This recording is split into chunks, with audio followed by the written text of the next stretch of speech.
Hey guys, இன்னைக்கு நாம இந்த ஃபீல் குட் ட்ராமாவோட 4th எபிசோட் தான் பார்க்க போறோம். போன எபிசோட் கடைசியில ஹீரோயின் அழுதுட்டு உட்காந்துட்டு இருந்திருப்பாளா, அப்ப அந்த இடத்துக்கு கரெக்டா ஹீரோ வந்திருப்பான். இவன் எப்படி கரெக்டா இங்க வந்தான்றதுல இருந்து இந்த எபிசோட் ஸ்டார்ட் ஆகுது. அதுக்கு முன்னால ஹீரோ பத்தி கொஞ்சம் சொல்றாங்க. ஹீரோ சின்ன வயசா இருக்கும்போதே அவனோட அப்பா அம்மா இறந்து போயிட்டாங்கல்ல, அவனோட வாழ்க்கையே ரொம்ப கொடூரமா இருந்துச்சான். அவனோட அம்மா இறுதி சடங்குல வச்சு அவனுக்கு ட்ரீட்மெண்ட் பண்ண ஃபேமிலி டாக்டர் சின்ன பையனா இருக்கிற ஹீரோ கிட்ட, உன் அம்மாவும் அப்பாவும் எல்லா விஷயத்துலயுமே ஒன்னா இருந்தாங்க, அவங்களை நீ மறந்துடக்கூடாதுன்னு சொல்லியிருப்பாரு. அதுக்கு சின்ன வயசு ஹீரோ, மறக்க மாட்டேன், என் அப்பா ஒரு முட்டாள்றத மறக்கவே மாட்டேன் அப்படின்னு சொல்லியிருப்பான்.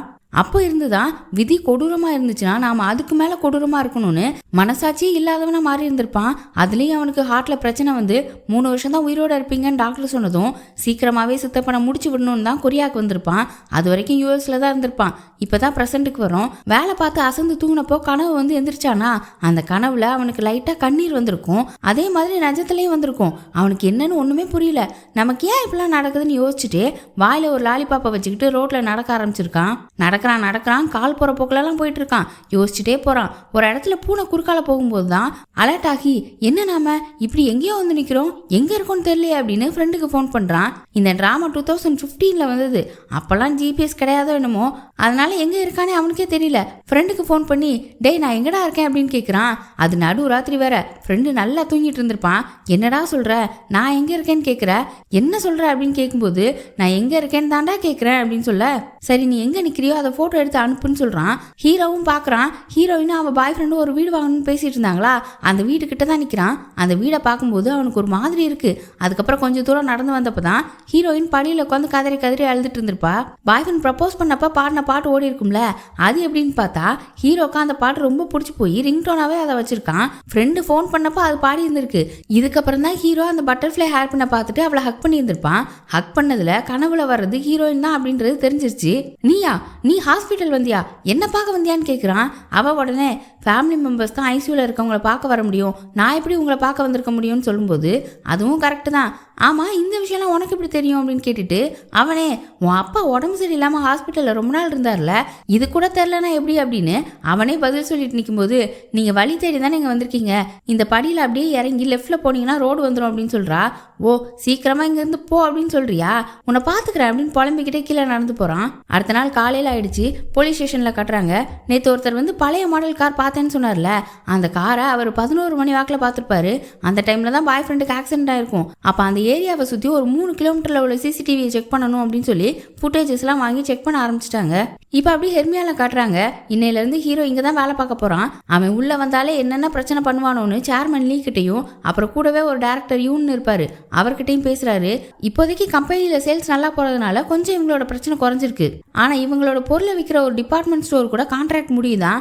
அந்த ஸ்டோரில் தான் 20% சேல்ஸ் நடக்குதான். அவங்க கிட்ட கான்ட்ராக்ட் புதுப்பிக்கலனா அடுத்த மாதம் கட்ட வேண்டிய மெச்சூரிட்டி அமௌண்ட் கட்ட முடியாதுன்னு லீ சொல்கிறான். சரி ஃபர்ஸ்ட் கான்ட்ராக்டை புதுப்பிக்கிறதுக்கு என்ன பண்ணணுமோ அதை பண்ணு அப்படின்னு சொல்லி சேர்மன் அனுப்புறாரு. அங்கே ஹீரோவை காட்டுறாங்க. அவன் ஹெர்மியாவுக்கு வரதுக்காக கிளம்பிட்டு இருக்கான். அவனை கூட்டிட்டு போக வந்தா ஜூனா பேன்னு பார்த்துட்டு நிற்கிறா. என்னன்னு பார்த்தா பயப்புள்ள ஹேர் ஸ்டைல்லாம் மாத்திடுச்சு. மாடு மாதிரி மண்டைக்கு கலரிங்லாம் அடிச்சுட்டு ஒரு மாதிரி திரிவான். இப்போ பார்க்கறதுக்கே செம்மையா இருக்கான். ஹெர்மியா ஒரு டிபார்ட்மெண்ட் ஸ்டோர் கூட கான்ட்ராக்ட் புதுப்பிக்கணுன்ற விஷயத்த லீ ஜூனா கிட்ட சொல்லியிருக்கான். ஜூனா ஹீரோ கிட்டையும் சொல்றா, அந்த கான்ட்ராக்டை புதுப்பிக்க விடக்கூடாது, அப்படி பண்ணும்போது எங்க இருந்து காசு திரட்டணும்னு தெரியாம நிற்கும் போது அவங்க ஃபேக்டரியை விற்க வைக்கணும் அப்படின்னு பிளான் போடுறாங்க. ஹீரோ இப்போ ஹெர்மியாவுக்குள்ள வந்துட்டான். அவனை லீ ரிசீவ் பண்ணி, உங்களுக்கு இந்த கம்பெனியை சுத்தி காட்ட சேர்மன் சொன்னாரு, வாங்க போலாம் அப்படின்னு கூட்டிட்டு போறான். அடுத்து போர்ட் மீட்டிங் நடக்குது. எல்லாருமே இருக்காங்க. சேர்மன் ஹீரோ கிட்ட, இப்பதானே வந்திருக்க, கொஞ்ச நாள் ஹாஃப் டே ஒர்க் பண்ணு, போக ஃபுல் டே ஆக்கிடலாம் அப்படின்னு சொல்றாரு. ஏன் நான் ஃபுல் டே இங்கே இருந்தால் உங்களுக்கு ஆகாதா, நீங்கள் என்னென்ன திருட்டுத்தனம் பண்ணுறீங்க நான் கண்டுபிடிச்சிருவேன்னு நினைக்கிறீங்களா அப்படின்னு சொல்கிறான். சேர்மனுக்கு சப்போர்ட் பண்ணி அங்கே உள்ள எல்லாரும் பொங்குறாங்க. சேர்மனும், இவங்கெல்லாம் இருக்கிற வரைக்கும் நீ எதுவுமே பண்ண முடியாது அப்படின்னு சொல்ல, ஹீரோ சிரிச்சிட்டு, உங்களுக்குள்ளவே ஒரு கருப்பாடு இருக்கலாம், அது உங்களுக்கே தெரியும், சரி விடுங்க, இந்த மாதிரிலாம் பேசி டைம் வேஸ்ட் பண்ணுறதை விட்டுட்டு எல்லாரும் ஒழுங்காக வேலையை பாருங்க, எப்படா வாய்ப்பு கிடைக்கும் நான் பார்த்துட்டே தான் இருப்பேன் அப்படின்னு சொல்லிட்டு போகிறான். இவனுக்குன்னு ஒரு கேபின்லாம் அரேஞ்ச் பண்ணியிருக்காங்க.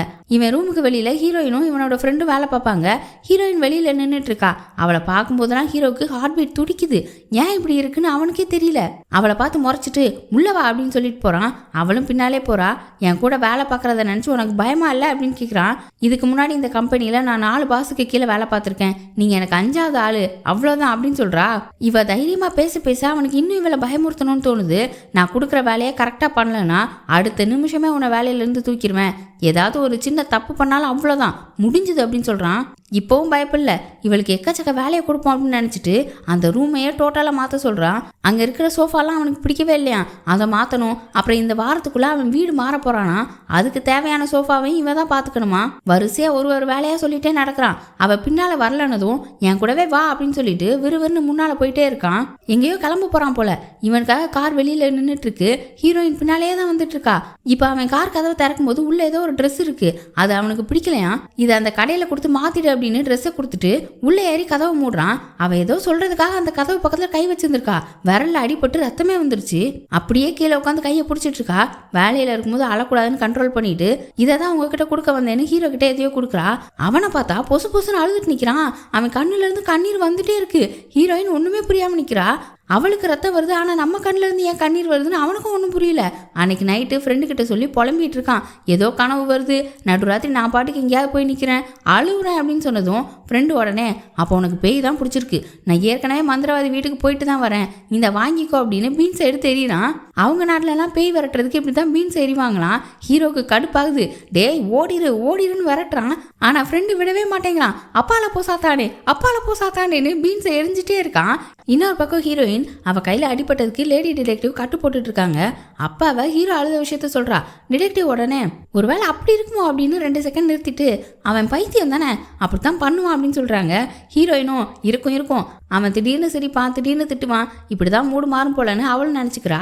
இவங்க இப்படி பேசிட்டு இருக்கும்போது ஹீரோயினோட போனுக்கு பம்கின் கிளப்ன்ற ஒரு கடையில இருந்து மெசேஜ் வருது.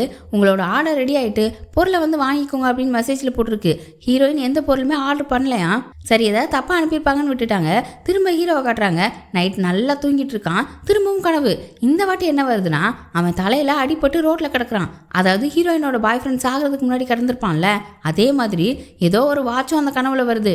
அப்படியே அந்த கனவோட எந்திக்கிறான். காலையில ஆயிடுச்சு. ஹீரோயினுக்கு கையில அடிப்பட்ட விஷயத்த லேடி டிடெக்டிவ் லீ கிட்ட சொல்லிட்டாங்க போல. அதனால அவன் காலையில ஹீரோயினை சீக்கிரமா கிளம்பி வர சொல்லி ஹாஸ்பிட்டலுக்கு கூட்டிட்டு போறான். எதுவும் இன்ஃபெக்ஷன்லாம் ஆகல, கையில கட்டு மட்டும் போட்டு விட்டுருக்காங்க. இப்போ ஆஃபீஸ் பார்க்கிங்ல காரை விட்டுட்டு 2 பேரும் இறங்கி வந்து நின்று நல்ல வேலை எதுவும் பெருசா ஆகலன்னு பேசிட்டு இருக்க. லீ அவளோட கையை பிடிச்சி காயத்தை பார்த்துட்டு இருக்கான். அப்போ ஒரு கார் செம்ம ஸ்பீடா இவங்க பக்கத்துல வந்து போகுது. லீ டப்புன்னு ஹீரோயினை இழுத்து பிடிச்சிக்கிறான். யாரா இவ்வளோ வேகமா கார் ஓட்டிட்டு வந்தான்னு பார்த்தா நம்ம ஹீரோ தான். காரை விட்டு இறங்கி டோரை வேகமா சாத்திட்டு சாரி அப்படின்னு சொல்லிட்டு போறான். இப்போ 3 பேருமே ஒரே லிஃப்ட்டுக்குள்ள நிக்கிறாங்க. அந்த பக்கம் ஹீரோ, இந்த பக்கம் லீ, நடுவில் ஹீரோயின். ஃபர்ஸ்ட் லீ தான் ஸ்டார்ட் பண்றான். இந்த மாதிரிலாம் காரை ஓட்டாதீங்க, இதுவே கடைசியா இருக்கட்டும் அப்படின்னு சொல்ல ஹீரோவும் நீங்க 2 பேரும் எதுக்கு அப்படி நின்று பேசிட்டு இருந்தீங்க, என்னோட செக்ரட்டரி வேற யார் கூடயும் க்ளோஸா இருக்கிறது எனக்கு பிடிக்காது, அது எனக்கு சந்தேகத்தை ஏற்படுத்தும், இனிமே நீங்களும் அந்த மாதிரி பண்ணாதீங்க அப்படின்னு சொல்றான். ஹீரோயின் டக்குன்னு நாங்க 2 பேரும் ஃப்ரெண்ட்ஸ் அப்படின்னும் போது ஃப்ரெண்ட்ஸா, நீங்க ஃப்ரெண்ட்ஸா இருக்கிறதே எனக்கு பிடிக்கல அப்படின்னு சொல்றான். லீ உடனே உங்களால் தானே அவளுக்கு அடிபட்டுச்சு, நீங்க அவளை ஒழுங்கா பாத்துக்கிட்டீங்கன்னா நான் எதுக்கு வரப்போறேன் அப்படின்னு சொல்லிட்டு முறைக்கிறான். இப்போ இவங்க 2 பேரும் வர வேண்டிய ஃப்ளோர் வந்துருச்சு. எல்லாருமே இறங்கி போயிட்டாங்க. ஹீரோ அவனோட கேபினுக்கு வந்ததும் ஹீரோயின் கிட்ட நீ அந்த லீ கூட மட்டும் இல்ல வேற யார் கூடயுமே இந்த கம்பெனியில பழக்க வச்சுக்க கூடாது, எனக்கு பிடிக்காதுன்னு சொல்றான். அவளும் சரி நான் கம்பெனியில வேலை பார்க்கும்போது யார்கிட்டையும் பழகாம இருக்கேன் அப்படின்னு சொல்றா. ஓ அப்ப கூட நிறுத்துவேன்னு சொல்ல மாட்டேங்கிறா அப்படின்னு உள்ளுக்குள்ளே நினைச்சிட்டு சரி இன்னைக்கான வேலை என்னன்னு சொல்றேன்னு சொல்லிட்டு ஒரு விஷயத்த சொல்றான். இன்னைக்கு ஒரு பிரெஞ்சுக்காரர் வர்றாராம். அவரை போய் ஏர்போர்ட்ல ரிசீவ் பண்ணணுமா. ஏதோ ஒரு கான்ட்ராக்ட் ரினியூ பண்ண போற விஷயத்துக்கு வராங்க போல. அதனால எங்க கொரியால சேல்ஸ் எப்படி நடக்குதுன்னு பார்க்கணும்னு நினைக்கிறாங்க. அதுக்கு ஹீரோயின் தான் கூட்டிட்டு போகணுமா. சரின்னு அவளும் கிளம்பிட்டா. இப்போ சேர்மனை காட்டுறாங்க. சேர்மன் லீ கிட்ட ஹீரோ என்ன பண்ணிட்டு இருக்கான் எல்லாம் நோட் பண்றியா அப்படின்னு கேட்குறாரு. லீயும் இப்போதைக்கு அவன் எதுவும் பண்ணல, அமைதியாக தான் இருக்கான் அப்படின்னு சொல்லிட்டு இருக்கும்போது டேரக்டர் யூன்னு ஒருத்தர் சேர்மன் கூடவே இருப்பாரா. அவர் அவசர அவசரமாக ஓடி வந்து நம்ம கூட கான்ட்ராக்ட் ரினியூ பண்ண வேண்டிய அந்த டிபார்ட்மெண்ட் ஸ்டோர் ரினியூ பண்ண முடியாதுன்னு சொல்கிறாங்க. வேற ஏதோ ஒரு பிரெஞ்சு கம்பெனி கூட கான்ட்ராக்ட் போட போகிறாங்களாம். அதுக்காக இன்னைக்கு பிரெஞ்சுக்காரங்க அந்த டிபார்ட்மெண்ட் ஸ்டோரை பார்க்கறதுக்காக வராங்கன்னு சொல்கிறாரு. அதே மாதிரி நமக்கு அந்த பிரெஞ்சுக்காரர் ஏர்போர்ட்டில் வந்து இறங்குறத காட்டுறாங்க. ஹீரோயின் தான் அவங்கள ரிசீவ் பண்ணி காரில் கூட்டிகிட்டு போகிறா. இப்போதான் நமக்கு ஒரு விஷயம் தெரியுது. டேரக்டர் யூன்னு சொல்லிட்டு இருக்கிற பிரெஞ்சுக்காரரை தான் ஹீரோயின் கூட்டிகிட்டு வந்துட்டு இருக்கா. ஆனா அவர் எதுக்காக வராரு, ஹெர்மியாக்கு எதிராக தான் அவர் இங்க வந்திருக்காருன்னு அவளுக்கு தெரியவே இல்லை. அவ பாட்டுக்கு கூட்டிட்டு போயிட்டு இருக்கா. இவ தான் பிரெஞ்சுக்காரரை கூட்டிட்டு போறான்ற விஷயமும் டேரக்டர் யூனுக்கு தெரிஞ்சிருக்கு. சேர்மன் கிட்டேயும் சொல்லிட்டாரு. சேர்மனுக்கு பயங்கர ஷாக்கு. ஹீரோயின் வேணும்னே தான் இப்படி பண்றான்னு நினைச்சிட்டாரு. அவ எங்க இருக்கான்னு தேடுங்க, எல்லாத்தையுமே தடுத்து நிறுத்துங்கன்னு கத்துறாரு. லீக்கு என்னடா இந்த விஷயத்துல ஹீரோயின் சிக்கிறாளேன்ற மாதிரி இருக்கு. அப்படியே அங்கே ஹீரோவை காட்டுறாங்க. ஆக்சுவலாக ஹீரோயின் கூட்டிகிட்டு போகிற ஃப்ரெண்ட்ஸ் குரூப்பு ஃபேக்கு. நிஜமாக வந்தவங்க ஏர்போர்ட்டில் இருக்கிற ஒரு ஸ்டோரையே பார்த்து அங்கேயே தான் கான்ட்ராக்ட் போட போகிறாங்க. ஹீரோவோட ஃப்ரெண்டு உடனே அப்புறம் எதுக்குடா ஹீரோயினை அங்கே அனுப்பி வச்ச அப்படின்னு கேட்கும்போது அதுவா அவள் ரொம்ப ஓவராக பண்ணிட்டு இருந்தா, அதான் இப்படி மாட்டி விட்டுருக்கேன் அப்படின்னு சொல்கிறான். சொல்லிட்டு அந்த ரூமை விட்டு வெளியில வர அங்கதான் ஹீரோயினோட பிளேஸ் இருக்கு. அங்க ஒரு அட்வர்டைஸ்மெண்ட் பேப்பர் ஒன்று கிடக்கு. இவன் கனவுல ஒரு வாட்ச் வந்துச்சா, அந்த வாட்ச்ல உள்ள மீன் டிசைன் இதுல இருக்கு. நாம இதை எங்கேயோ பார்த்துருக்கோமே அப்படின்னு அந்த பேப்பரை கையில எடுத்து வச்சு பார்த்துட்டு இருக்கான். இப்போ அப்படியே அங்கே ஹீரோயினை காட்டுறாங்க. ஹெர்மியா ப்ராடக்ட்லாம் விற்கிற டிபார்ட்மெண்ட் ஸ்டோர் கிட்ட வர அவரை கூட்டிட்டு போயிட்டா. அப்பதான் அவளுக்கு திடீர்னு தோணுது, அவங்கள நிறுத்தி ஏன் இப்போ நீங்க இதை பார்க்கறதுக்காக வந்திருக்கீங்கன்னு கேட்குறா. அந்த பிரெஞ்சுக்காரரும், நாங்கள் ஃபிளார்ன்ற ஒரு ஃப்ரெஞ்சு கம்பெனிலேருந்து வந்திருக்கோம். இந்த ஸ்டோரில் எங்களோட ப்ராடக்ட்ஸ்லாம் விற்க போகிறோம். அதுக்கு தான் கடையை பார்க்கறதுக்காக வந்திருக்கோம்னு சொல்கிறாரு. இவங்க இந்த இடத்துல பொருளை விற்றாங்கன்னா அப்போ ஹெர்மியா வெளியேறி ஆகணும்ல. அப்போ இது நம்ம கம்பெனிக்கு எதிராகுமே அப்படின்னு ஹீரோயினுக்கு இப்போ தான் புரியுது. உடனே அவரை நிறுத்தி, தயவு செஞ்சு என்னை மன்னிச்சிருங்க, இதுக்கு மேலே என்னால் உங்களை உள்ளே கூட்டிகிட்டு போக முடியாது, நீங்கள் அப்படியே திரும்பி போயிடுங்கன்னு சொல்கிறா. இன்னொரு பக்கம் ஹெர்மியாவோட பொருளை வித்துட்டு இருந்த அந்த டிபார்ட்மெண்ட் ஸ்டோர் அந்த பிரான்ஸ் கம்பெனி கூட கான்ட்ராக்டை முடிச்சிட்டாங்க. முடிச்சுட்டு வந்தது ஹீரோ தான். கான்ட்ராக்டில் சைன் பண்ணது எல்லாருமே கிளாப் பண்ணுறாங்க. ஹீரோக்கு மூஞ்சில் அப்படி ஒரு பெருமை, மூஞ்சை ஒரு மாதிரி வச்சுட்டு கை தட்டிட்டு இருக்கான். அப்போ ஃப்ரெண்டுக்காரன் வந்து காதில் ஏதோ சொல்கிறான். ஹீரோயின் அந்த குரூப்பை கடைக்குள்ளே விடாமல் தடுத்தால, அந்த விஷயத்த தான் சொல்லியிருக்கான். ஹீரோ ஆஃபீஸ்க்கு போய் ஹீரோயினை செம்மையாக திட்டுறான். ஆனால் அவள் கூட அனுப்பி வச்சவங்க ஃபேக்கான ஆளுங்க தானே. இவ தடுத்ததுனால ஒன்றும் ஆகலை, இருந்தாலும் ஹீரோயினுக்கு தெரியாது தானே.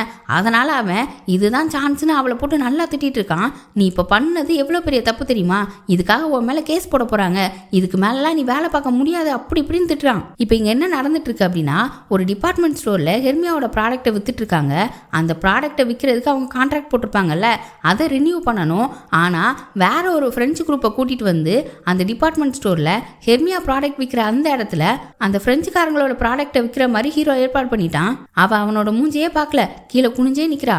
இன்னைக்கு மட்டும் நீ நான் சொன்ன விஷயத்த பண்ணியிருந்தேன்னா நான் உன்னை தங்க தட்டில் வச்சு தாங்கி இருந்திருப்பேன். ஆனால் இப்படி பண்ணிட்டு வந்து நிற்கிற. அந்த கம்பெனி அவங்களோட லீகல் டீமை கூட்டிட்டு நாளைக்கு வருவாங்க, அப்படி இப்படின்னு சொல்கிறான். அவள் பார்க்காத நேரம் அப்படியே சிரிக்கவும் செய்கிறான்.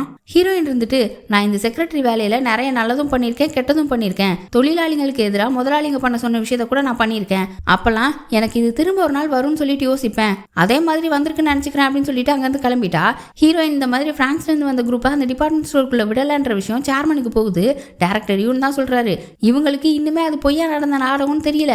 ஹீரோயினை பெருமையாக பேசிட்டு சீக்கிரமே கான்ட்ராக்டை புதுப்பிக்கிறதுக்கு நடவடிக்கை எடுக்கணும், புரோக்கருக்கு காசு கொடுத்து எப்படியாவது கரெக்ட் பண்ணணும்னு பேசிட்டு இருக்காங்க. இன்னொரு பக்கம் ஹீரோயின் கூட்டிட்டு போன பிரெஞ்சுக்காரர் கூட உட்காந்து சாப்பிட்டுட்டு இருக்கான். ஆக்சுவலா இந்த பிரெஞ்சுக்காரரும் கோல்டு பார்ட்னர்ஸ்ல வேலை பார்க்குற ஆள் தான், ஹீரோவோட ஃப்ரெண்டும் கூட. அதனால தான் ஹீரோயினை ஏமாத்த நடிக்க கூட்டிட்டு வந்திருக்கான். ஹீரோ அந்த பிரெஞ்சுக்காரர் கிட்ட, அந்த பொண்ணு உங்களை உள்ள விட மாட்டேன்னு சொன்னதுக்கு அப்புறம் என்ன ஆகும்னு ரொம்ப பயந்துருப்பாளே அப்படின்னு கேட்கறான். அதுக்கு அந்த பிரெஞ்சுக்காரரு, இல்ல அந்த பொண்ணு பயப்படவே இல்லை, அவ மூஞ்சில கொஞ்சம் கூட பய தெரியல, நான் கோல்டு பார்ட்னர்ஸ்ல இருந்து வந்திருக்கேன்னு கூட அந்த பொண்ணுக்கு தெரியும்னு சொல்றாரு. ஹீரோக்கு செம்ம ஷாக்கு. அப்ப எல்லாமே தெரிஞ்சிருந்துதான் நாம அந்த மிரட்டும் போது அமைதியா இருந்தாலும் அப்படின்னு நினைக்கிறான். ஆக்சுவலா என்ன நடந்திருக்குன்னா, இந்த பிரெஞ்சுக்காரர் அவரோட ட்ரெஸ்ல ஜீனு ஒரு சின்ன பேட்ச் ஒன்று மாட்டிருந்திருக்காரு. கோல்டு பார்ட்னர்ஸ்ல உள்ள சீனியர் கன்சல்டன்ட்டுக்கு அந்த மாதிரி பேட்ச் கொடுப்பாங்களாம். அதை ஹீரோயின் ஃபர்ஸ்டே நோட் பண்ணிட்டா. அப்பவே அவளுக்கு எல்லாமே புரிஞ்சுட்டு இவங்க ஏமாத்துறதுக்கு தான் வந்திருக்காங்கன்னு தெரிஞ்சும் கூட அவ கோவத்தை வெளியவே காட்டல. அவங்கள ஹோட்டல் ரூமுக்கு கூட்டிட்டு வர ரொம்ப நல்லா நடத்திருந்திருக்கா. இது எல்லாத்தையுமே அந்த பிரெஞ்சுக்காரர் ஹீரோ கிட்ட சொன்னதும் அவளை என்னால புரிஞ்சுக்கவே முடியலையே, அவன் நல்லவளா இல்ல நல்லவ மாதிரி நடிக்கிறாளா அப்படின்னு யோசிச்சுட்டு இருக்கான். பொதுவாக கொரியன் சீரியல்லாம் நம்ம நிறைய சரக்கடிக்கிற மாதிரி சீன்ஸ் பார்த்துருப்போம். ஏதாவது ஒரு விஷயம்னா உடனே குரூப்பாக சரக்கடிக்க கிளம்பிடுவாங்க. ஆனால் நம்ம ஹீரோயின் செக்ரட்டரி வேலை பார்க்கறதுனால ரொம்ப குடிக்க மாட்டாளாம். ஏன்னா அடுத்த நாள் ஒழுங்காக வேலை பார்க்க முடியாதான், வாயிலிருந்தும் எதுவும் ஸ்மெல் வந்துடக்கூடாதுல்ல, அதுக்காகவும் தான். ஆனால் இப்போ தான் வேலையே போயிடுச்சுல்ல, இனிமே என்ன அப்படின்னு ஒரு கடையில் உட்காந்து நல்லா குடிக்கிறா. அவள் வீட்டுக்கு போகிற வழியில் நிறைய படிக்கட்டு இருக்கும்ல, அதில் மெதுவாக ஏறுறா. ரொம்ப நம்புது. ஒரு இடத்துல ஸ்லிப் ஆயிட்டு கீழே விழ போறான்னு பார்த்தா யாரோ வந்து பிடிக்கிறாங்க. வேற யாரு? ஹீரோ தான்.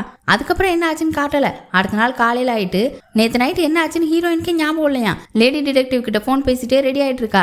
இன்னைக்கு ஆஃபீஸ் போயிட்டு வேலையை ரிசைன் பண்ணுறேன்னு லெட்டர் கொடுத்துட்டு வர போகிறா போல. ஒரு 2 மணி நேரம் வேலை இருக்குன்னு சொல்கிறா. அவங்களும் சரி அப்படின்னா நானும் 2 மணி நேரம் கழிச்சு உன்னை கம்பெனிக்கு வந்து பார்க்குறேன், நாம் அதுக்கப்புறம் சூப் குடிக்க போகலாம் அப்படின்னு சொல்கிறாங்க. சரின்னு அவளும் ஆஃபீஸ் கிளம்பிட்டா. அங்கே ஸ்டேஷனில் இருக்கிற லேடி டிடெக்டிவை காட்டுறாங்க. அந்த ஸ்டேஷன் லேண்ட்லைனுக்கு ஒரு கால் வருது. என்னென்ன எடுத்து பேசினா ஹீரோயினோட பாய் ஃப்ரெண்ட் பேரை சொல்லி அவர் இருக்காரான்னு ஒரு ஆள் கேட்குறாரு. அவர் வெளியே போயிருக்காரு, நீங்கள் யாருன்னு சொல்லுங்க அப்படின்னு கேட்கும்போது காலை கட் பண்ணிட்டாங்க. அந்த லேடி டிடெக்டிவ்க்கு யாரா இருக்கும் அப்படின்னு யோசனையா இருக்கு. இன்னொரு பக்கம் ஹீரோயினோட பிளேஸ்ல மீன் சிம்பிள் இருக்கிற ஒரு அட்வர்டைஸ்மெண்ட்டை பார்த்தானா, அதுதானே அவனோட கனவுலையும் வந்துச்சு. இப்போ அந்த அட்வர்டைஸ்மெண்ட்ல உள்ள இடத்துக்கே வந்துட்டான். அது ஒரு கடை. ட்ரெஸ், தொப்பி, கீச்செயின், ட்ரீம் கேச்சர், வாட்ச்னு என்னென்னமோ அந்த கடையில இருக்கு. அவன் அப்படியே ஒரு பொருளா பார்த்துட்டே வரான். எல்லாத்துலயுமே அந்த மீன் சிம்பிள் இருக்கு. இப்போ அங்க ஒரு வாட்ச் இருக்கு, அதுக்குள்ளேயும் அந்த மீன் சிம்பிள் இருக்கு. இதே வாட்ச் தான் இவனோட கனவுலையும் வந்தது. அதை பார்த்துட்டே இருக்கும்போது உங்களுக்கு என்ன வேணும் அப்படின்னு ஒரு வாய்ஸ். அப்படியே அங்க கட் பண்ணிட்டாங்க. இப்போ அப்படியே ஹெர்மியால சேர்மனை காட்டுறாங்க. இப்போதான் இவங்க கான்ட்ராக்டை புதுப்பிக்கணும்னு நினச்சிட்டு இருந்த டிபார்ட்மெண்ட் ஸ்டோர் கூட அந்த ஃப்ரெண்ட்ஸ்காரங்க கான்ட்ராக்ட் சைன் பண்ண விஷயம் தெரிய வருது. அது மட்டும் இல்லை, ஹீரோயின் தான் இவங்களை நல்லா ஏமாத்திட்டான்னு நினச்சிட்டாங்க. சேர்மனுக்கு ஹீரோயின் மேலே செம்ம கோவம். அவள் ஹெர்மியா ஹெச்ஆர் டிபார்ட்மெண்ட்டில் போய் ரெசிக்னேஷன் லெட்டர்லாம் கொடுத்துட்டு வந்துட்டு இருக்கா. இன்னொரு பக்கம் லீ, அவனுக்கும் சேர்மன் ஹீரோயின் மேலே கோவமாக இருக்கிற விஷயம் தெரிய வருது. இது எல்லாத்துக்கும் காரணம் ஹீரோ தானே. இவன் ஹீரோவை போய் திட்டுறான். அவளுக்கு மட்டும் ஏதாவது ஆச்சுன்னா உன்னை நான் சும்மாவே விட மாட்டேன் அப்படின்னு திட்டிட்டு லீ நடந்து வந்துட்டு இருக்கான். லீக்கு எதிர்த்தாப்புல ஹீரோயின் நடந்து வந்துட்டு இருக்கா. லீக்கு பின்னால ஹீரோ வந்துட்டு இருக்கான். ஹீரோயினுக்கு பின்னால சேர்மன் 4 டைரக்டர் கூட வந்துட்டு இருக்காரு. சேர்மனுக்கு ஹீரோயின் மேல செம்ம கோவமா ஹீரோயின் பேரை சொல்லி கத்துறாரு. அவ திரும்பி பார்க்க விறுவிறுன்னு கண்ணத்துலயே ஒரு அடி அடிச்சிட்டாரு. அவ அப்படியே கீழே விழுந்துட்டா. லீ அவளை போய் பிடிக்கிறான். உன்னை நான் கூடவே வச்சிருந்தேன், அதுக்கு காட்டுற விசுவாசம் இதுதானா, என்கிட்டே ஒரு நாடகத்தை நடத்துறியா அப்படி இப்படின்னு திட்டுறாரு. லீ உடனே உண்மை எதுன்னு தெரியாம இப்பெல்லாம் பண்ணாதீங்க சேர்மன் சொல்றான். ஆனா அவர் கேட்கவே இல்லை. டைரக்டர் யூன் கிட்ட இவன் மேல கேஸ் போடுங்க, விசாரணை ஆரம்பிங்க, இவளால வேற எங்கேயுமே வேலைக்கு போக முடியாத அளவுக்கு பண்ணுங்க அப்படின்னு சொல்லிட்டு ஹீரோயினையும் பார்த்து நீ இங்க இருந்து வேலையை விட்டுட்டு போனாலும் நீ பண்ண பாவத்துக்கு அனுபவிச்சே ஆகணும், புரிஞ்சுதா அப்படின்னு கத்திட்டு போறாரு. அவ்வளோ பேர் நின்று வேடிக்கை பாக்குறாங்க. இது எல்லாத்தையுமே ஹீரோவும் பார்த்துட்டு தான் நிக்கிறான். அவனுக்கு ஒரு மாதிரி நெஞ்சு வலிக்குது போல. நெஞ்சை பிடிச்சிட்டே சோறு ஓரமா நின்றுட்டு இருக்கான். ஹீரோயினுக்கு இவ்வளோ பேர் முன்னால இப்படி நடந்தது ரொம்ப அசிங்கமா இருக்கு. லீ கிட்ட எனக்கு ரொம்ப அசிங்கமா இருக்கு, நீ வெளியே மட்டும் கொண்டு போய் விட்டுட்டுன்னு சொல்றா. அவனும் அவளை அப்படியே பிடிச்சி வெளியில கூட்டிட்டு வரான். லீக்கு ஃபோன் கால் வருது. ஹீரோயின் உடனே உன்னை தேடுவாங்க, நீ போ, நான் என்னை பார்த்துப்பேன், டிடெக்டிவ் வராங்க, நாங்க 2 பேரும் போய்ப்போம் அப்படின்னு சொல்றா. லீக்கு ரொம்ப கஷ்டமா இருக்கு. அவளை ஹக் பண்ணி இதை எதையும் தடுக்கிற அளவுக்கு என்கிட்ட பவர் இல்லை, என்னை மன்னிச்சிரு அப்படின்னு சொல்றான். அவளுக்கு அழுகையா வருது. இன்னும் கொஞ்சம் மட்டும் பொறுத்துக்கோ, உன்னை பார்த்துக்கிற அளவுக்கு என்கிட்ட பவர் வரும், உன்னை நான் திரும்ப சிரிக்க வைப்பேன் அப்படின்னு சொல்றான். அங்க ஹீரோ இது எல்லாத்துக்கும் காரணம் இந்த பயப்புல தானே, இவனுக்கு இப்பதான் கொஞ்சம் குற்ற உணர்ச்சியா இருக்கு. கேபினுக்கு போனா ஹீரோயின் சோஃபாவெல்லாம் அவன் சொன்ன மாதிரியே மாத்தி வச்சிருக்கா. அந்த ரூமையே இவன் சொன்ன மாதிரி அரேஞ்ச் பண்ணி வச்சிருக்கா.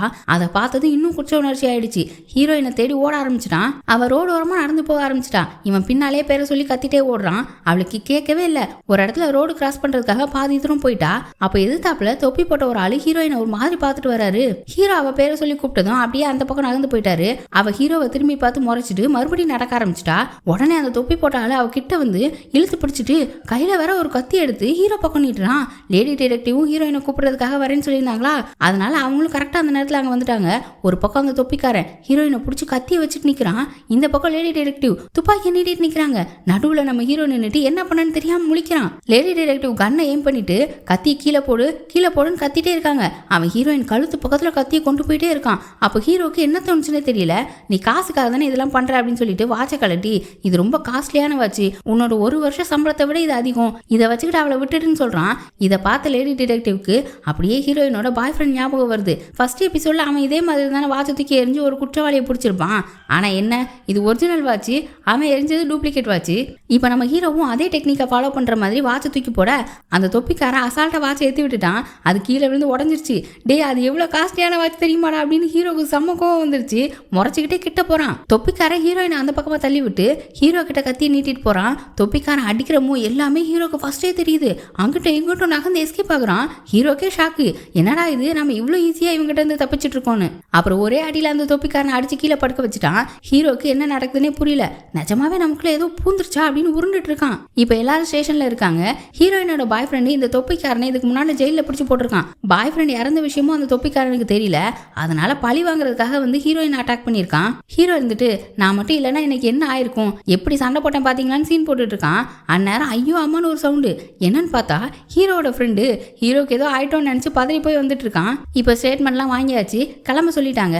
வெளியில போனதும் ஹீரோயின் கிட்ட இங்க பாரு, என் வாட்ச் உடஞ்சு போயிருச்சு, இதுக்கும் அதுக்கும் சரியா போச்சுன்னு வச்சுக்கலான்றான். என்னது இதுக்கும் அதுக்கும்னு கேட்கும்போது, இன்னைக்கு இவனால தானே ஹீரோயின் சேர்மன் கிட்ட அடி வாங்கினா, அதுக்கும் ஹீரோ அந்த தொப்பிக்காரன் கிட்ட இருந்து ஹீரோயினை வாட்சை வச்சு காப்பாத்தினால அதுக்கும் சரியா போச்சான்.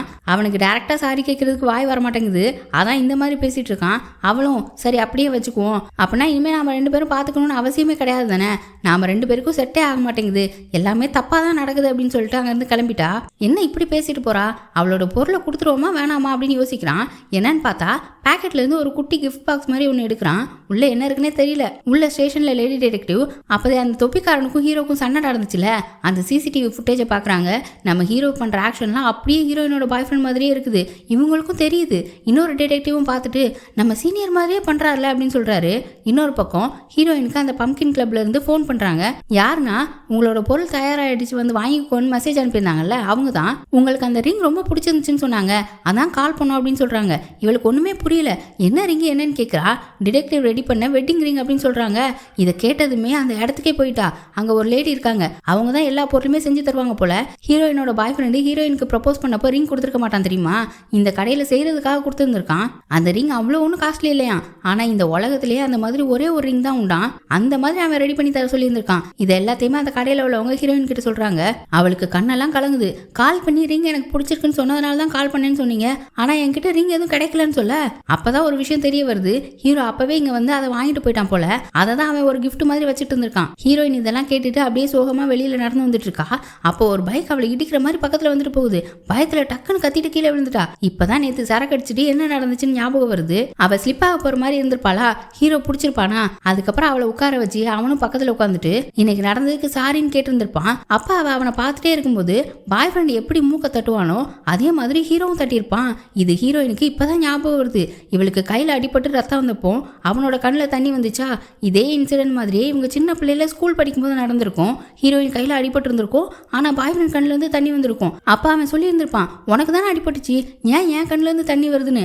இது எல்லாத்தையுமே யோசிச்சு பார்த்துட்டு ஹீரோயின் விறுவிறுன்னு ஹீரோவை பார்க்கறதுக்காக ஓடுறா. அந்த கடையிலேயே அவனோட அட்ரஸையும் பேரையும் எழுதி கொடுத்துருப்பாங்க. அதை பார்த்து வீட்டோட அட்ரஸ்க்கு வரா. எந்த வீடுன்னு பார்த்தா இவளும் பாய் ஃப்ரெண்டும் வாங்கணும்னு நினைச்சிட்டு இருந்தாங்கல்ல அந்த வீடு. என்னடா இதுன்னு அந்த வீட்டையே பார்த்துட்டு நின்றுட்டு இருக்கா. கரெக்டா ஹீரோவும் வெளியில வந்து இவளை பார்த்துட்டான். நீ எங்க இங்கன்னு கேட்கும்போது இதுதான் உங்க வீடான்னு கேட்குறா. ஆமா இதுதான் என்னோட வீடு, இன்னைக்கு தான் ஷிஃப்ட் ஆனேன் அப்படின்னு சொல்லும்போது இவளுக்கு என்ன நடக்குதுன்னே புரியல. கோவத்துல நீ யார் அப்படின்னு கத்துறா. அப்படியே இந்த எபிசோட முடிச்சிட்டாங்க. அடுத்தடுத்து ஹீரோவுக்கும் ஹீரோயினுக்கும் உள்ள ரிலேஷன்ஷிப் எப்படி போகுதுன்றதெல்லாம் வரப்போற எபிசோட்ல பார்ப்போம். அதுக்கு சேனலை சப்ஸ்கிரைப் பண்ணி பெல் ஐகானை பிரஸ் பண்ணி வச்சுக்கோங்க. வீடியோ பிடிச்சிருந்தா லைக் பண்ணுங்க, ஷேர் பண்ணுங்க. Bye by.